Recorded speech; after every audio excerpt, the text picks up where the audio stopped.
नमस्ते प्यारे बच्चों, गुड आफ्टरनून। मैं हूँ धरती टीचर। हिंदी माध्यम में 9वीं कक्षा में मैं हिंदी पढ़ाने वाली हूँ। तो बच्चों, आपने 1 से 8 तक अभ्यास किया हुआ है। तो 1 से 8 तक जो पढ़े हो, तो मानो लास्ट 1.5-2 साल से स्कूल बंद है, तो आपको आगे का भी अध्ययन करना होगा। तो आज मैं आपको 9वीं कक्षा की जो आपकी पाठ्य पुस्तक की नाम है क्षितिज। तो वो जो क्षितिज है आपकी 9वीं कक्षा की क्षितिज, वो हिंदी पाठ्य पुस्तक का नाम है। मैंने आपको 9वीं कक्षा के सब पाठ्य पुस्तक या नोटबुक का लिस्ट व्हाट्सएप ग्रुप में भेजा हुआ है। आप कहीं भी कोई भी स्टेशनरी से वो नोटबुक या पाठ्य पुस्तक कलेक्ट कर सकते हो। तो आपकी 9वीं कक्षा की पाठ्य पुस्तक का नाम है क्षितिज। तो बच्चों, आपको नाम सुनते ही मन में प्रश्न होगा कि क्षितिज का मतलब क्या होता है। तो मैं आपको बताती हूँ कि क्षितिज का मतलब क्या होता है। तो क्षितिज का पहला मतलब है पृथ्वी के चारों ओर की वह कल्पित रेखा या स्थान जहाँ पर पृथ्वी और आकाश एक दूसरे से मिलते हुए से जान पड़ते हैं। पृथ्वी तल के चारों ओर की वह कल्पित रेखा यानी पृथ्वी गोल है।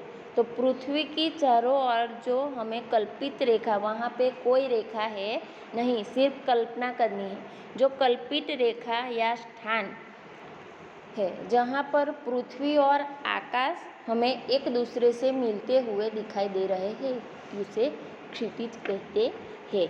दूसरा अर्थ है दृष्टि की पहुँच की अंतिम सीमा पर का वह गोलाकार स्थान जहाँ आकाश और पृथ्वी दोनों मिले हुए जान पड़ते हैं। दृष्टि यानी हमारी दृष्टि, नज़र ऊपर आकाश में जहाँ तक दिख सकती है।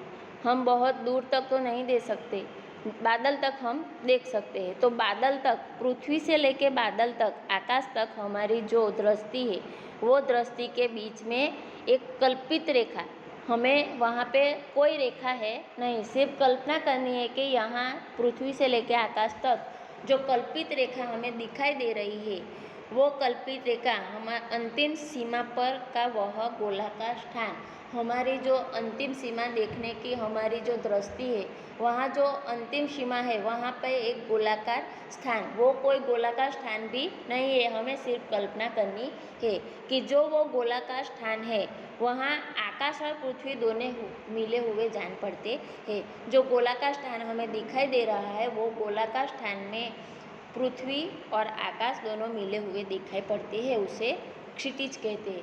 मतलब बच्चों, टूक में क्षितिज का अर्थ है कि पृथ्वी से लेके आकाश तक हमारी दृष्टि जहाँ तक जाती है, तो पृथ्वी से लेके आकाश तक जो हमारी दृष्टि जाती है, वो दृष्टि के पृथ्वी और आकाश के बीच जो हमें एक लंबी रेखा दिखाई दे रही है, कल्पित रेखा, सिर्फ कल्पना करना है कि यहाँ पृथ्वी से लेके आकाश तक यहाँ एक लंबी रेखा है। तो वो लंबी रेखा जहाँ हमें ऐसा लगता है कि वहाँ पृथ्वी और आकाश दोनों मिल रहे हैं, तो वो जगह, वो पृथ्वी और आकाश के मिलने की वो जगह जो हमें दिखाई दे रहा है, उसे क्षितिज कहते हैं।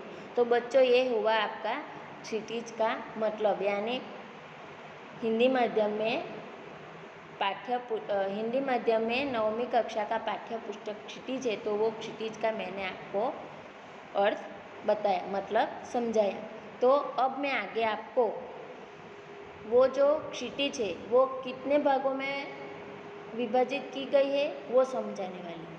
तो वो जो आपकी 9वीं कक्षा की पाठ्य पुस्तक है क्षितिज, वो 2 भागों में विभाजित की गई है। 2 भाग में पहला भाग है गद्यखंड और दूसरा भाग है पद्यखंड। तो गद्यखंड यानी पाठ, या पद्यखंड यानी काव्य या पोएम। तो जो गद्यखंड है, वो गद्यखंड में कुल मिलाकर 1 से 8 प्रकरण है। तो 1 से 8 प्रकरण तक गद्यखंड है और 9 से 17 तक पद्यखंड है, यानी 9 से 17 तक काव्य है।